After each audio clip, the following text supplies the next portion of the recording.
신앙 고백 우리 하겠습니다. 나는 전능하신 아버지 하나님 천지의 창조주를 믿습니다. 나는 그의 유일하신 아들 우리 주 예수 그리스도를 믿습니다. 그는 성령으로 잉태되어 동정녀 마리아에게서 나시고 본디오 빌라도에게 고난을 받아 십자가에 못 박혀 죽으시고 장사된 지 사흘 만에 죽은 자 가운데서 다시 살아나셨으며 하늘에 오르시어 전능하신 아버지 하나님 우편에 앉아 계시다가 거기로부터 살아있는 자와 죽은 자를 심판하러 오십니다. 나는 성령을 믿으며 거룩한 공교회와 성도의 교제와 죄를 용서받는 것과 몸의 부활과 영생을 믿습니다. 아멘. 찬송가 94장입니다.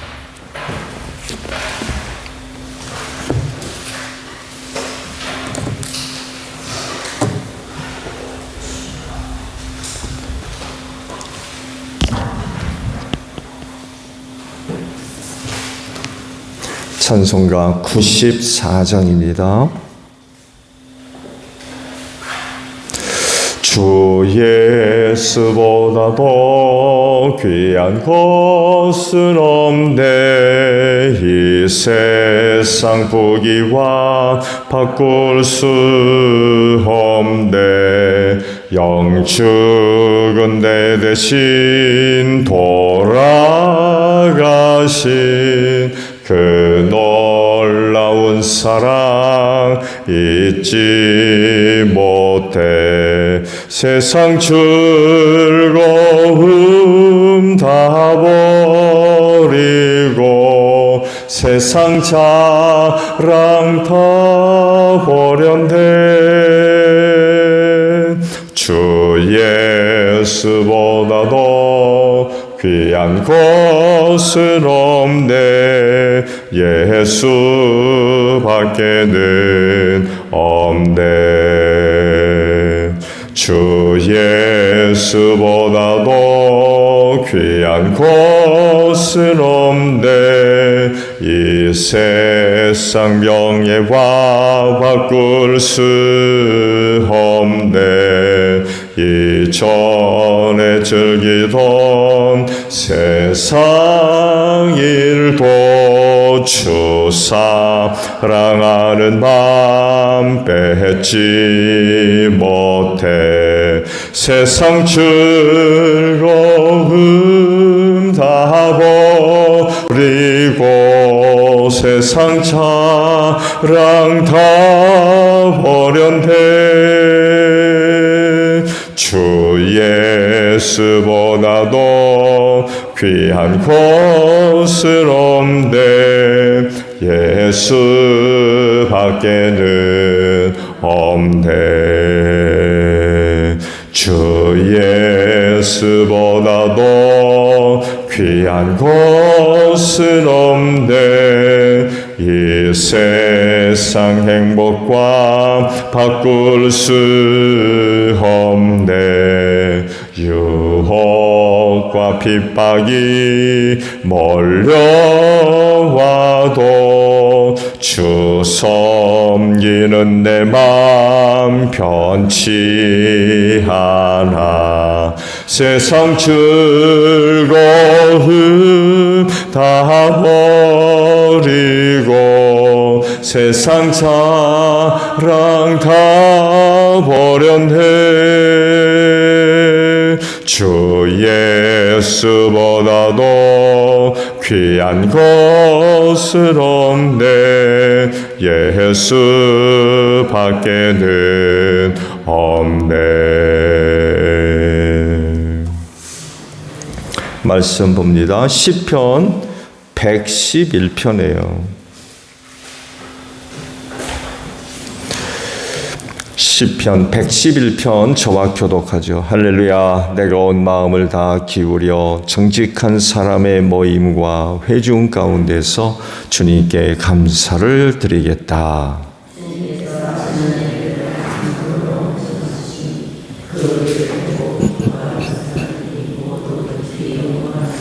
주님이 하신 일은 장엄하고 영광스러우며 주님의 의로우심은 영원하다.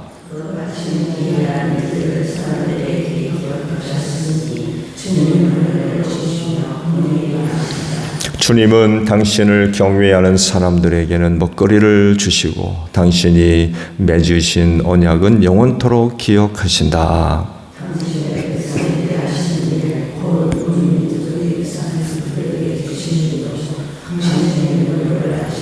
선수하신 일들은 진실하고 공의로우며 주님이 지시하신 법은 모두 든든하며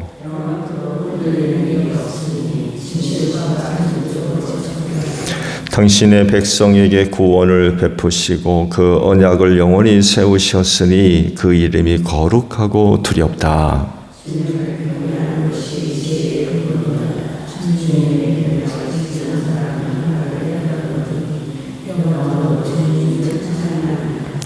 아멘. 오늘 아침에는요, 9절에 있는 말씀을 함께 봅니다. 당신의 백성에게 구원을 베푸시고 그 언약을 영원히 세우셨으니 그 이름이 거룩하고 두렵다라는 말씀입니다. 하나님의 구원의 확장성이라고 표현할까요? 여러분, 하나님의 구원은 어느 특정한 개인이나 나라와 민족에 한정되지 않죠. 왜냐하면 하나님은 특정한 개인의 하나님이 아니기 때문에 그래요. 특정한 나라, 민족, 마찬가지죠. 우주 만물을 창조하신 분이란 이야기는 곧 하나님은 이 세상 모두의 하나님이시라는 겁니다. 그래서 하나님의 구원도 온 세상의 구원이지 특정한 개인의 혹은 집단의 구원이 아니라는 거예요.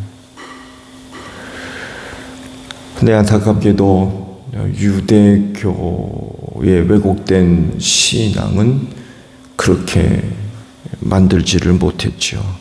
이런 그 사실을 크게 망각시켰습니다. 주들만의 하나님, 유대교, 유대인들만의 하나님. 이방인들은 울타리를 쳐놓고 그 안에 들어오는 것을 용납하지를 않았어요. 유대교의 큰 실수 가운데 하나가 바로 이거입니다. 이런 유대교의 악한 그런 그 모습들을 보고 책망을 하시죠. 자기도 천국에 들어가지 않지만 들어가려 하는 사람들조차도 못 들어가게 한다. 그러시면서 배나 지옥 자식 만든다고. 얼마나 책망하셨는지 몰라요. 세상 구원을 위해 오신 분의 눈에 유대교의 그와 같은 모습을 보실 때 얼마나 마음이 아파겠습니까? 아주 얼마나 책망을 하셨는지 몰라요. 그렇지만 하나님은 말씀을 드린 대로 온 세상 사람들의 하나님이시고, 그래서 하나님은 온 세상이 구원받기를 바라십니다. 그리고 이 일을 이루기 위해서 누가 오세요? 하나님의 외아들 예수 그리스도가 우리 가운데 오셨습니다. 그리고 제자들에게 성령을 주시고 이와 같은 사실을 온 세상에 알리게 하셨어요. 땅끝까지 가서 복음을 전하는 거죠. 왜? 땅끝에 사는 사람들이 구원받아야 되기 때문에. 만약에 특정한 나라와 민족과 개인의 하나님이시라고 그러면 그렇게 하지 않았을 겁니다.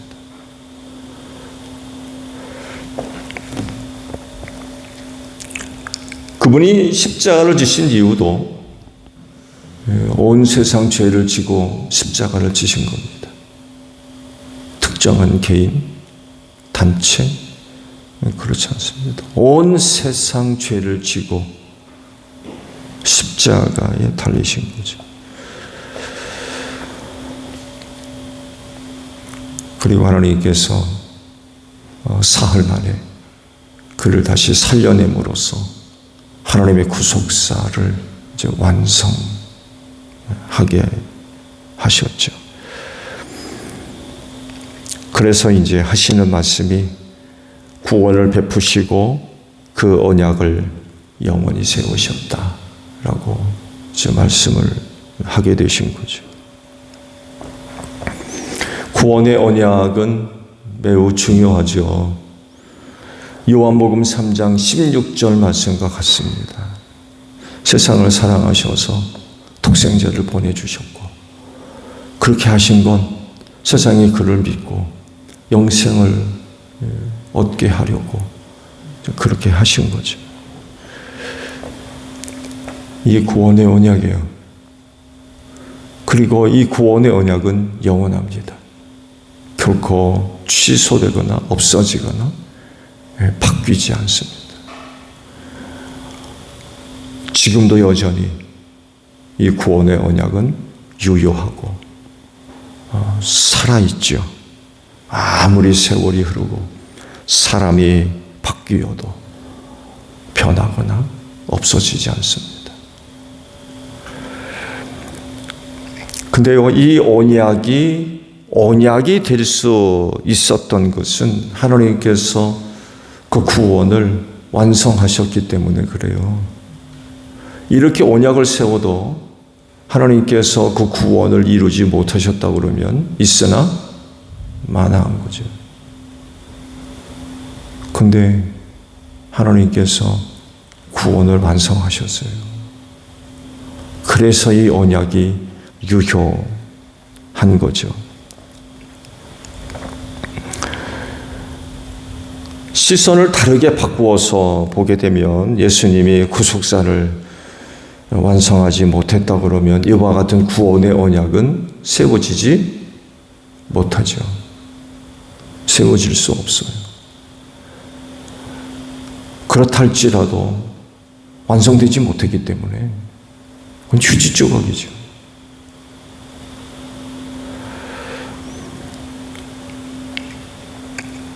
이런 사실을 악한 영들의 세력들이 너무나도 잘 알고 있죠. 그래서 예수님으로 하여금 하나님의 구속사를 완성하지 못하도록 얼마나 역사를 했는지 몰라요. 그냥 두게 되면 큰일 나거든요. 그래서 예수님이 공생애를 시작하기 전에 광야로 나아가셔서 40일 동안 금식기도 하셨죠. 그때 사탄이 찾아와가지고 세 가지로 유혹을 하죠. 이유가 있는 거예요. 하나님의 구속사가 예수를 통해서 완성되게 되면 저희 나라는 망하는 거거든요. 그러니까 유혹해서 넘어뜨리려고. 40일을 굶었으니 얼마나 힘들겠어요.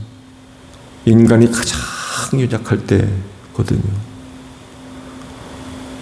그때를 찾아와가지고 넘어뜨리려고 역사를 했지만 이기지를 못했죠. 근데 그것만이 아니었을 겁니다. 그 유명한 베드로 사건도 보세요. 사탄은 물러가라고 그러거든요. 애제자를 통해서 사탄이 역사를 해가지고 예수로 하여금 실족시키려고. 그 광야 그 금식기도 하실 때 찾아왔던 마귀가 이기지 못하고 또 나갈 때 성경은 이렇게 표현되어 있죠. 잠시 물러갔더라. 그렇습니다. 영원히 떠나갔더라 하지 않고요. 잠시 물러갔더라. 무슨 얘기예요? 또 왔다는 얘기예요. 또. 근데 성경은 사탄이 예수께 찾아와가지고 그렇게 유혹하고 또 시험했던 그런 내용들이 성경은 많이 기록되지 않지만 아마 우리가 알지 못하는 그런 사탄의 역사들이 굉장히 많이 있었을 겁니다. 굉장히.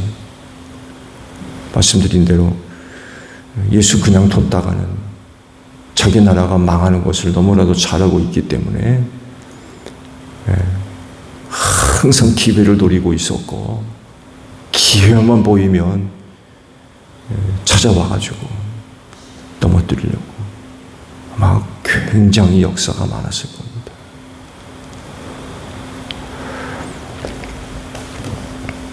그렇지만 예수님은 다 이기셨죠. 다 이기셨습니다. 그러니까 구속사를 완성할 수 있었죠. 그 못했다고 그러면 그 십자가 올라갔겠습니까? 못 올라갔지.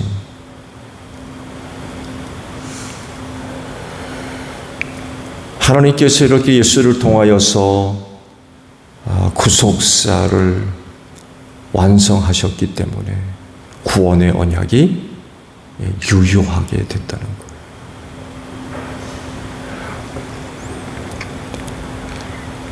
그래서 예수님을 통한 하나님의 구원의 언약은 우리가 정말 굳게 붙잡아야 됩니다. 그럴 수밖에 없는 이유는 그것밖에 없어요. 여러분, 우리가 구원받을 수 있는 하나님의 언약 또 뭐가 있나요? 또 뭐가 있어요?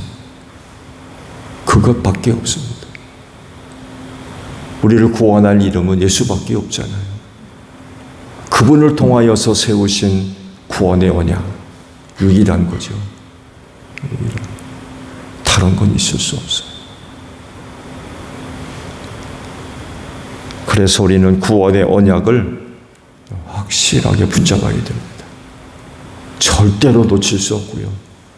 다른 건 있을 수가 없어요.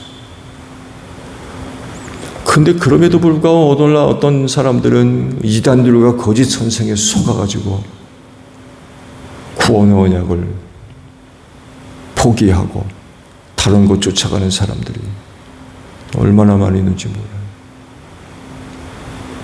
그래서 우리의 영혼이 하나님 앞에 설 때까지 예수를 통해 세워놓으신 하나님의 구원의 언약 절대로 포기해서는 안 됩니다. 그거 놔두고 다른 거 있지도 않지만 쫓아가거나 따라가거나 지지하거나 그런 일은 절대로 있을 수 없다는 것입니다. 다른 이로서는 구원이 없다고 그랬어요. 이게 구원의 언약이거든요. 예수 그리스도 오직 한 분뿐이죠. 그래서 우리를 구원할 이름은 예수밖에 없고 또 다른 어떤 것으로 구원을 이룰 수 없는데 그건 바로 그분을 믿는 믿음이라는 것입니다. 주의 이름을 부르는 자는 구원을 얻는다고 말씀을 하고 계시죠. 다른 이도 안 되지만 다른 것으로도 안 돼요. 그건 바로 믿는 믿음이라는 것입니다. 하나님께서 그 한 사람을 구원하시는 이유는 그가 예수를 믿는 믿음을 갖고 있기 때문에 그래요. 이 믿음을 절대로 포기해서는 안 됩니다. 우리가 어떤 상황, 어떤 여건 가운데 있다 할지라도 예수 믿는 믿음 내려놓아서는 어떤 누구도 구원받을 수 없습니다. 평생을 교회를 다니고 해도 예수 믿는 믿음이 없으면 죄 용서 받을 수 없고요. 사망 권세 이길 수 없고 천국에 들어갈 수 없습니다.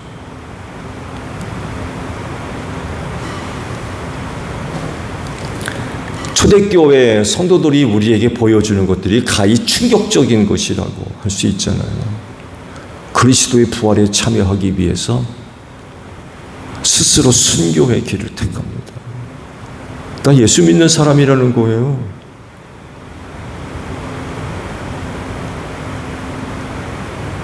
자기 자신이 예수 믿는 사람이라고 밝히는 거죠. 기꺼이 죽는 거예요. 기꺼이. 이런 일이 어디에 있습니까, 세상에. 초대교인들의 믿음이 바로 이런 믿음이었어요. 상상을 한번 해보십시오. 우리도 그런 반열에 참여할 수 있을까요?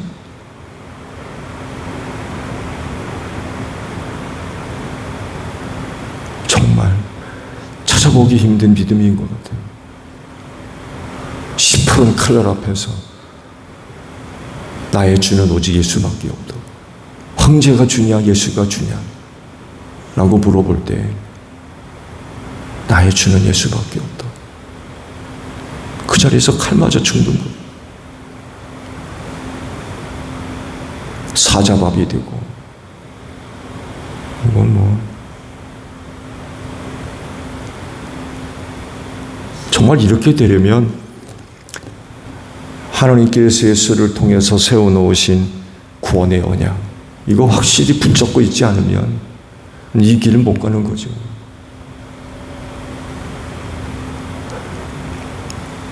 근데 이런 그 상황들을 우리가 생각해 볼 때 주님께서 당신을 믿는 사람들에게 아주 충격적인 말씀을 하시죠.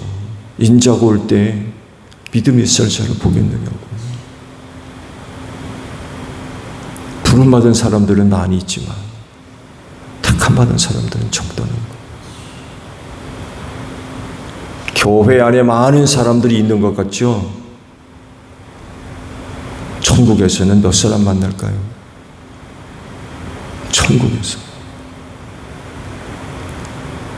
하나님은 영원히 변하지 아니하는 예수를 통한 구원의 언약을 세워 놓으셨는데 박상 천국에는 그렇게 많은 사람들이 가는 곳이 아니라는 거예요.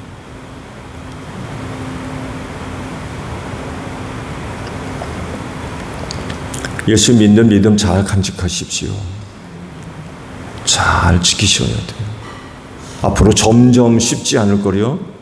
어쩌면 오늘 하루도 어떤 일들은 여러분의 믿음을 뒤흔드는 일들이 일어날 수 있어요. 아무리 그렇다 할지라도 예수 믿는 믿음만큼은 그 무엇과도 바꿀 수 없는 거죠. 그거 아니면 천국 가지를 못하기 때문에 그렇습니다.